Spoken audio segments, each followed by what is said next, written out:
'cause I had the time of my life, and I never felt this way before.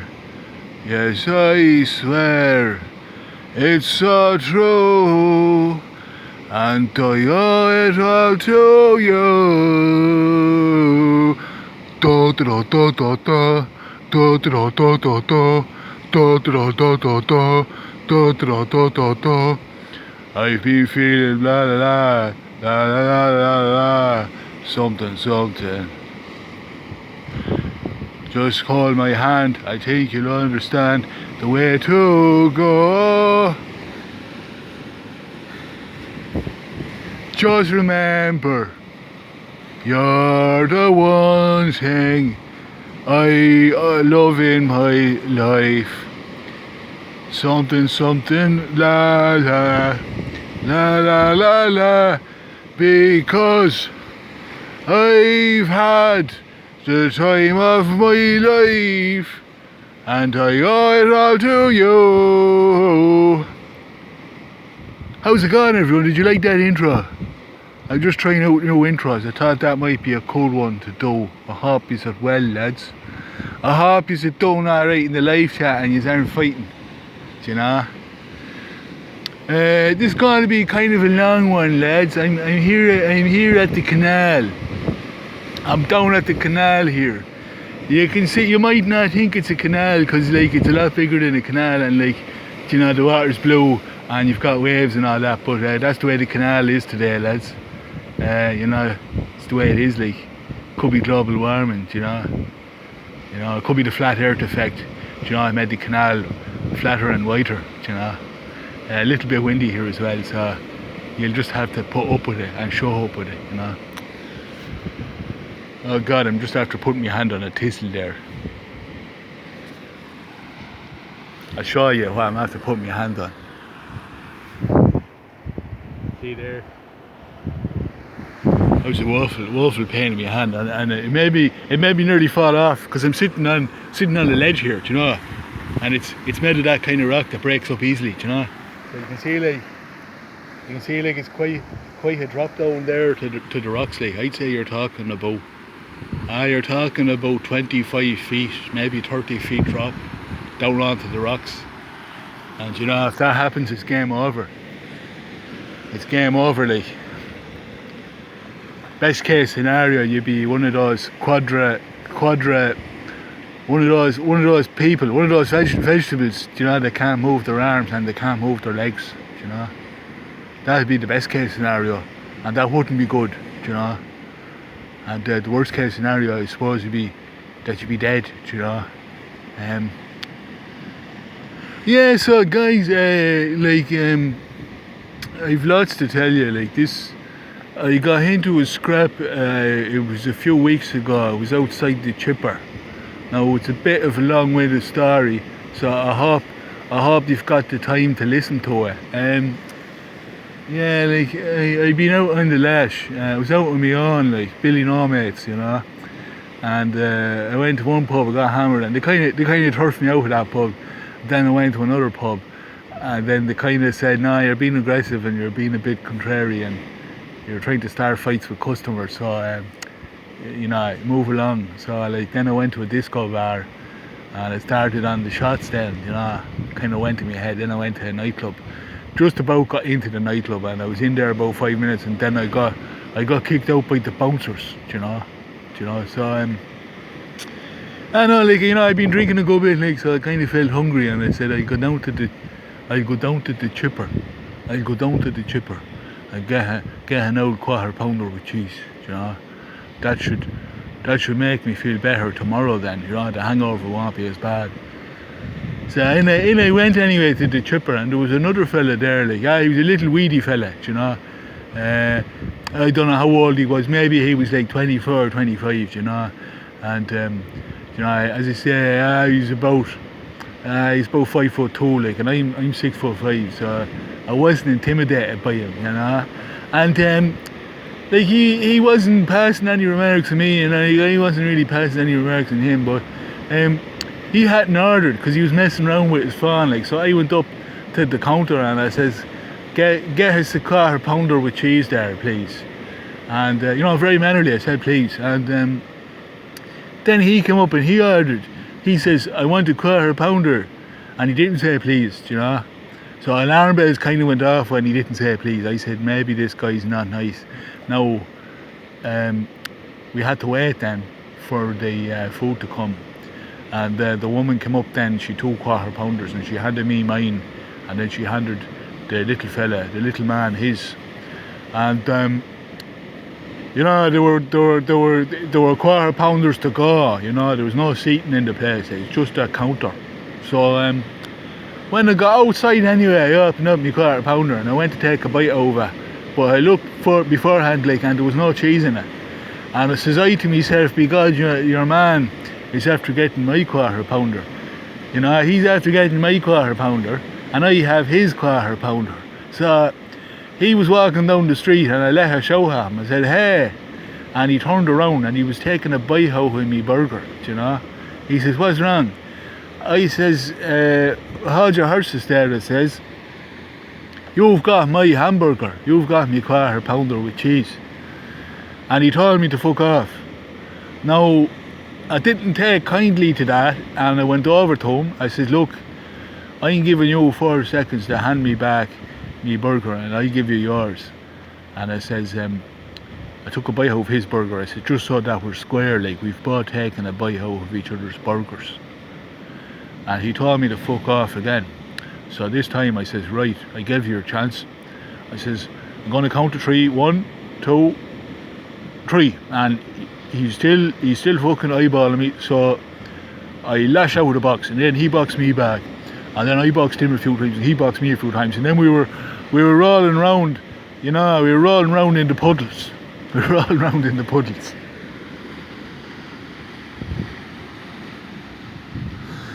We were rolling around the puddles for about 20 minutes. Scraping and biting and punching. And eventually I got a good punch on him and it knocked him out. So I picked up the burger that was mine and I looked at it, and your man, he probably had I think it's called gingivitis or gingivitis. It's that gum disease thing, where you bleed a lot, because there was a bit of blood. I don't think it was from the fighting. I think it was from his mouth when he bit into it, because there was a bit of blood. There was a bit of blood on the bun, and there was a bit of blood in the meat, and there was a bit of blood in the lettuce, and there was a bit of blood on the tomato. It's hard to see the blood on the tomato, but I was able to make it out with the lamplight, So you know what I mean? I put my hand into my mouth beforehand because I felt I was missing something, and by God, I was missing a few teeth from the fight. So I started looking around the ground and I found them. I had 4 teeth that had been knocked out in the fight. So I put them into my pocket and I went home and I put the teeth into a glass of milk. And then I thought, maybe it's not milk you're supposed to put them into, maybe it's water. So I put them then into a glass of water. And I put the glass in the fridge, to keep my teeth fresh. And I was sort of the next, anyway, I had the burger was grand, do you know what I mean? It was grand, but people say, would you not just, do you know what I mean? Because the difference in the price was 20 cents, it was 20 cents extra for the quarter pounder with cheese, so people would have said, would you not just let bygones be bygones? But no, it's the principle, do it's the principle of the thing, do you know what I mean? I paid for a quarter pounder with cheese, and I wasn't going home without me a quarter pounder with cheese. Whether it was a bike on over or not, I don't care. I paid for that with my own money, right? With my own money, the money I got from the dole office, So anyway, speaking of the dole office, so the next day I went to a dentist and I showed him my medical card. He says, I'm sorry, he says, that medical card's only good for extractions. He said, not for putting teeth back in. He says, you have to pay private for that. I says, how much would the private be? He says, it'll cost you about €8,000 to get your 4 teeth put back in. €8,000. Says I to him, sure, I don't have €8,000. How am I supposed to do it? And he says, well, that's your problem, isn't it? Now, I felt like boxing him, but I said, nah, I don't want to lose more teeth, you know what I mean? I was catching on, lads. I was wising up, you know. So, like, what I did was, I went down to the Dáil office then. I went down to the Dáil office and I brought the glass with the teeth in it to show them the proof. I says, look, you know, I need to get my teeth put back in. And I says, the dentist are saying that, like, the medical card doesn't cover it. The woman in the Dáil office, she says, I'm sorry, there's nothing we can do. There's nothing we can do. So I started ranting and raving. I said to her, I've been coming in here for 15 years. Do you know what I mean? Like, I've been signing on here every month for 15 years. I've been your best customer. And I said, this is how you treat me. I says, I'm going to try and get you fired from your job. And if you have a YouTube channel, I'll make sure that I downvote lots of times and I try to flag it. Do you know? I don't know if she had a YouTube channel or not. I don't know if she even knew what I was talking about, but she didn't like the idea of me getting her sacked. So she made a few phone calls and they were able to get me an emergency dole fund of €8,000. So I went then to a private dentist and I made a deal with him. I said, look, I'll give you sign a receipt for $7 grand, right? And I'll keep the extra grand. And the dentist said that'd be grand. So I made a grand out of it, you know what I mean? So I got my teeth put back in, plus I was a grand better off. So like it was worth getting into the fight over the quarter pounder or for the 20 cent difference. It was worth it, because I ended up with €1,000 extra. Do you know what I mean? Plus my teeth were back in place. You know what I mean? You know what I mean? Like, so like, you know, people often ask me, they say, SPATIQUED, you know, how do you manage to stay on the Dáil all the time while you're making loads of money off the internet and you're making loads of money doing mixers? How do you stay, do you know, how do you stay on the Dáil? And I tell them, like, you know what I mean, you just have to kind of use your loaf. You have to know the tricks of the trade. Like a few years ago there was a woman there in the Dáil, a different woman, right?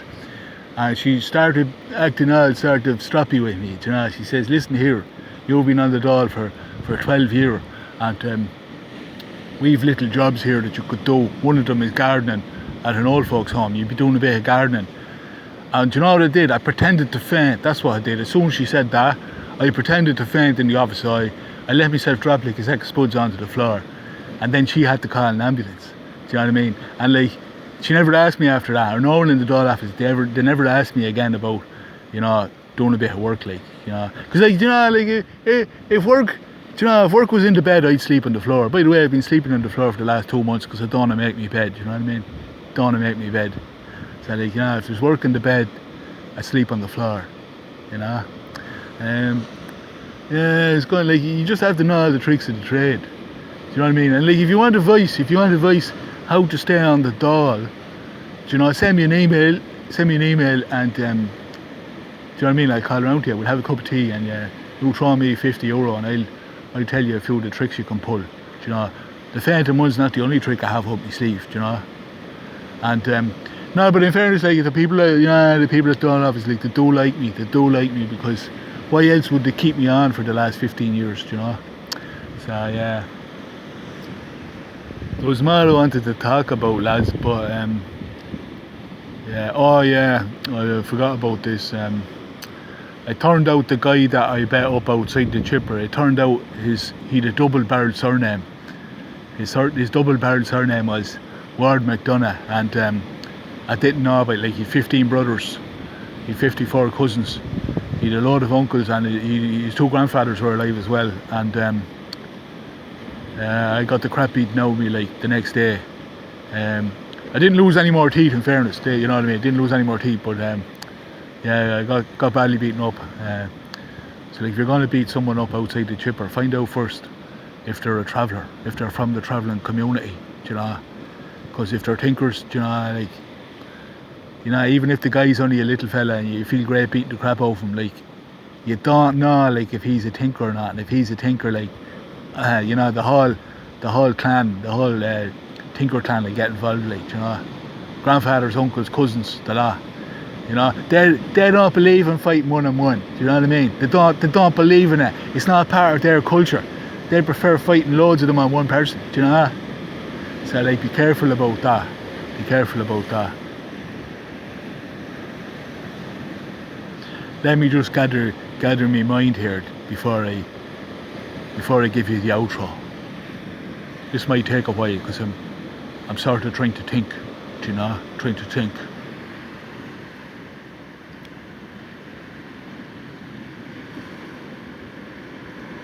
Now I think that's it, guys. I leave you with an outro. This will be a new outro. The do that, like when I forget to do that, the intro and the outro, like some people they feel a bit shortchanged because like the do that intro and outro, like it relaxes people. You know, it relaxes them. You know, all their stress goes away when they hear me singing do that, you know. But I'm going to leave you a different outro here. Did you ever know that you're my hero? You're everything I would like to be. I can't fly higher than an eagle. You are the wind beneath my wings. Fly, fly, fly. And now I'll just finish off by just a little bit of whistling.